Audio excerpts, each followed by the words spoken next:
How's it going, everyone? Vader here. So today I've got a 5-3-2 custom tactics video. Now, a few weeks ago I posted a video on the 5-3-2, but I only gave one custom tactic with it, but I did a breakdown on sort of players and what sort of ones work well in this formation. We're going to do something similar today. Now, the reason we're doing this is because after the patch even, a lot of people are starting to use this formation and realise it's actually one of the best formations in the game and getting a lot of success even with it. So I'm just going to be breaking it down again, but I've got a few more custom tactics and we'll go over some players choosing certain positions once again. But first, if you do enjoy the video, make sure you leave a like, subscribe if you are new, and yeah, let's start with the tactics. So first up, we're going to have the one I still use and I've used for a while now. This was the tactic I gave in the old video. It's pretty basic. You just have balanced 5-5. The reason I have this is because I don't like to play around with the width too much on the defensive side of things, and then the depth. What I'll tend to do is if I come across someone who spams through balls, I may drop it to 4 or 3. But 5 I think is sort of the perfect balance because your defense doesn't drop too deep, so that there's so much space for your opponents to run at, especially if your wing backs getting up the pitch.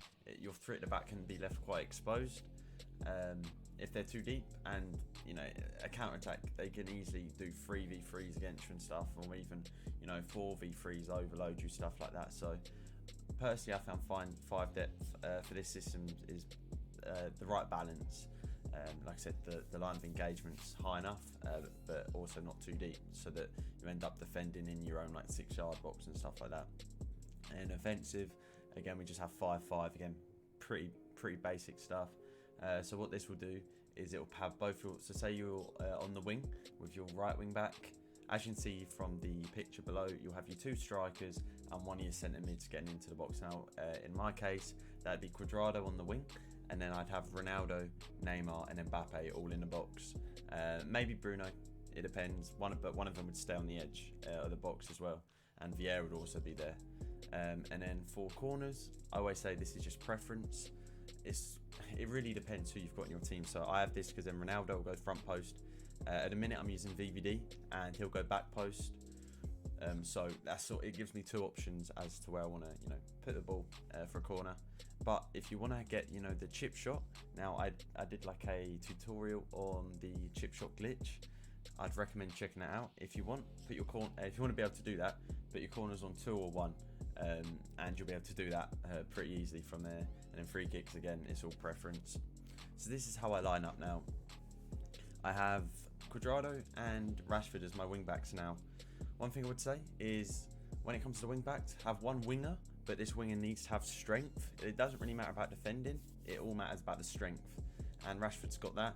I'm starting to notice he's getting a little bit outdated, this 86, so I'm going to personally look to upgrade to his 88. But yeah, the main thing is just pace and strength, and obviously the ability to go forward. And then the other fullback, I'd say, again, they have to be, well, the other wing back, I'd say, has to be more of a fullback. I personally like Cuadrado because of the 5-star skills, so when he gets forward and joins the attacks, he can actually contribute, and he doesn't just, sit there and, I'd have an ear in form. And I personally didn't like him, just because of the fact that he couldn't really skill. He has the 3-star, but when he went in front of goal and shot, it was going in. So again, that's another good option. Or Cancelo is a very good option for the fullback role. Now, when it comes to the centre backs, the 2 wide centre backs, they have to be quick, in my opinion at least.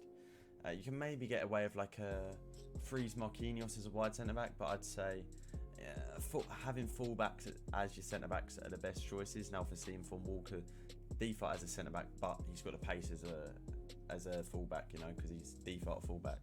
So I'd highly recommend that. And then your central centre back, you don't really want to touch him when you're defending. You just want to let the AI defend for you. Now, like I said, at the minute I'm using Van Dijk because I sold my headliner Theo Hernandez a few days ago, and AC Milan lost luckily, so it's back down a little bit in price. So but yeah, the central centre back, I'd say it doesn't have to be a tall centre half, but I found that when I do, it works pretty well. Just because of the physical presence, and if your opponent kicks it long from a goal kick and they've got CR7, contest them in the air, you might be able to win it back. Now, when it comes to the central centre mids, so first off I have Bruno Fernandes, more of like the box-to-box sort of one, and then I have Vieira as my more holding, and then Mbappe. Now, the left centre mid. So people often have 4 attackers in their teams, and in my opinion, well, for this sort of setup anyway, the left centre mid has to be your most offensive one, but also one with a bit of physicality. Now, obviously, it makes more sense, some of you might think, to put Ronaldo in here, but Ronaldo is just too good up top to drop down to centre mid. So Mbappe does a job there. Mbappe could actually do a job at left wing back as well, if you're struggling for options. And then 2 strikers, whoever your preference really is. Now, when it comes to instructions, I have my 2 wing backs on just balanced. They'll naturally get up the pitch as it is, and I quite like that. You often find them doing, late lurking sort of runs, and you often find that your opposition's wingers won't track you, which is one thing I find very nice about this 5-back. I have overlap on just to make sure they're actually, staying out on that wing. They're not, making inverted runs. Say Bruno goes out wide, they're not then coming inside. I want them always out on that width to provide me width. But again, sometimes I put get full during the attack, even if I want to bomb it up a little bit faster. Again, it all depends from game to game. Now, first off, we start with Bruno. Default everything. The reason I have him on, the main thing you might be wondering, is the cover wing. The main reason is because I've got Vieira in the middle of the park, my holding DM, and he's able to cover a lot of space. Bruno, you'll tend to find, also tucks in when the ball's on the left-hand side.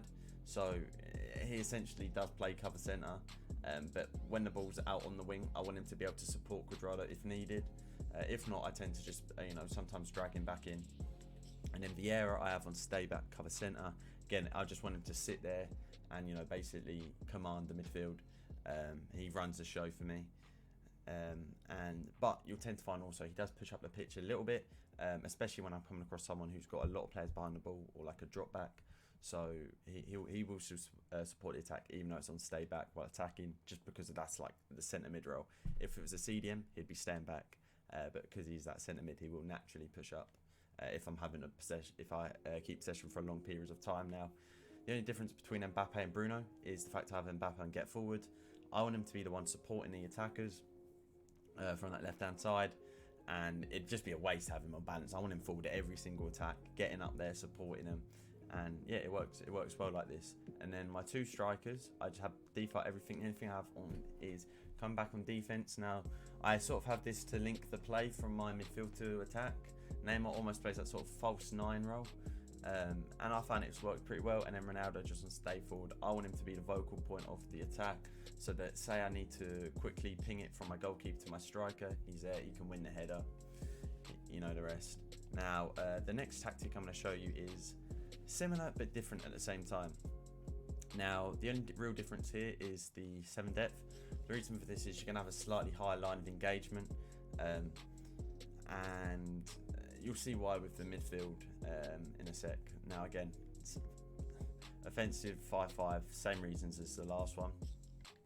Now, as you can see here, the difference is I have Vieira as a left centre mid and Mbappe as a central centre mid. Bruno on the right centre mid still. Everything's pretty much still the same. And the reason I have this is because the main change in instructions is I've got my central centre mid on get forward cover centre. Now this sort of plays more like a 5-3-2. No, 5-2-1-2 even.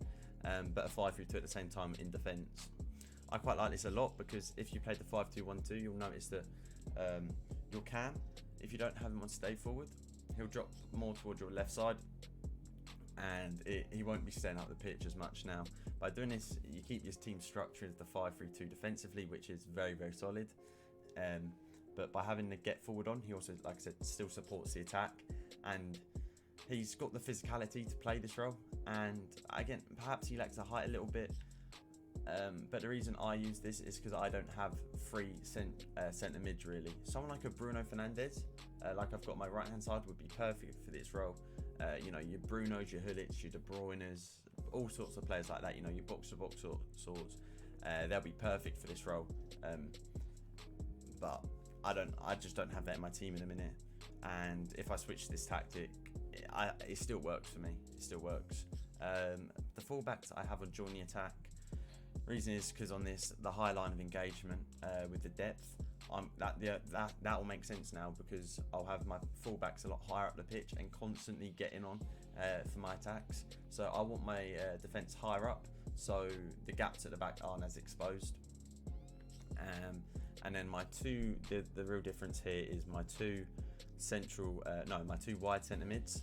I have them stay back while attacking and cover wing. Again, they'll naturally still push up the pitch, but not as much as your central centre mid, who'll be supporting the attack a lot more.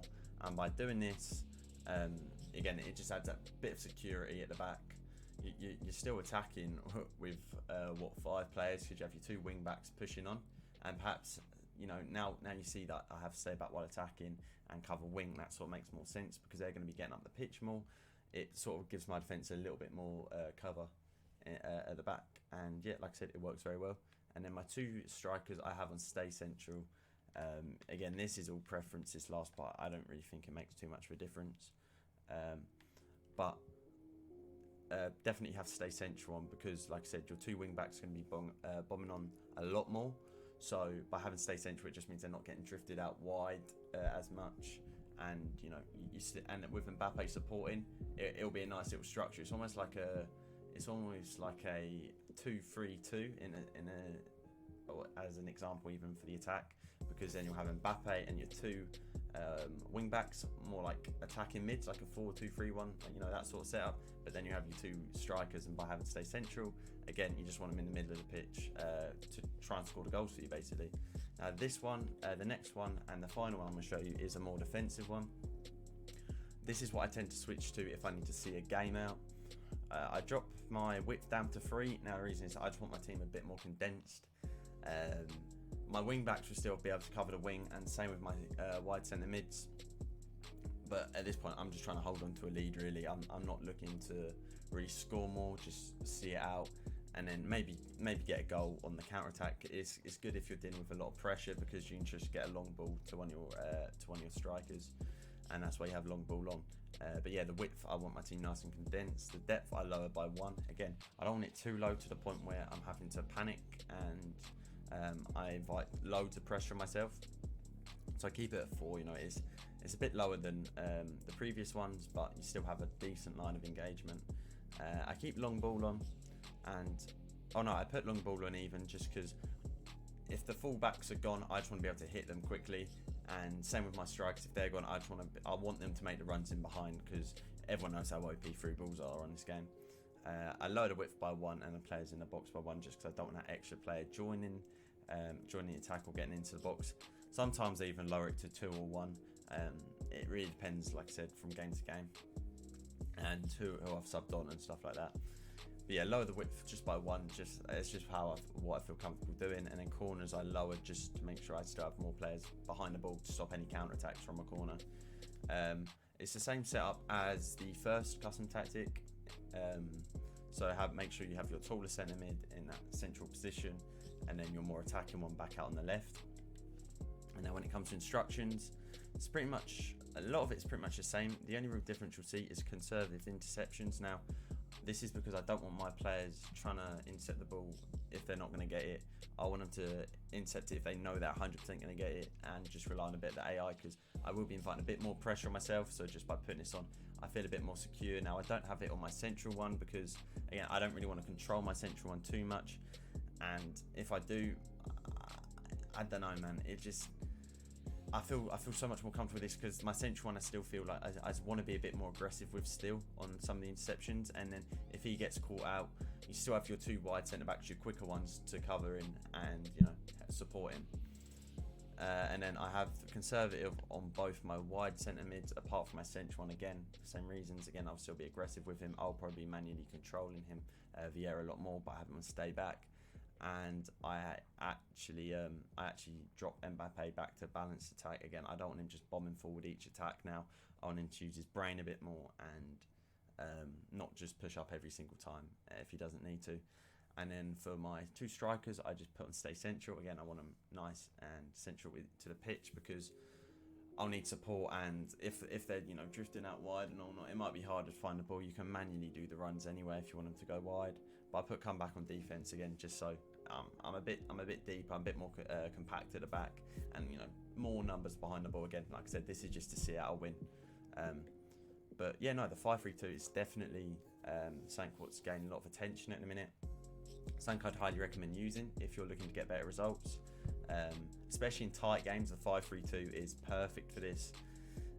Like I said, I've been using this formation since November now, and seeing people finally catch on to how good it is kind of, I'm not surprised basically, because like I said, I've been using this for a long time. I've seen how effective it is, and I've seen the impact it has on a lot of tight games. The margins can go in my favour just because of this formation, how good it is. But yeah, if you did enjoy the video, do leave a like, comment any formations you want any custom tactics on, or you want breaking down. Subscribe if you are new, and I'll be back hopefully tomorrow with another video.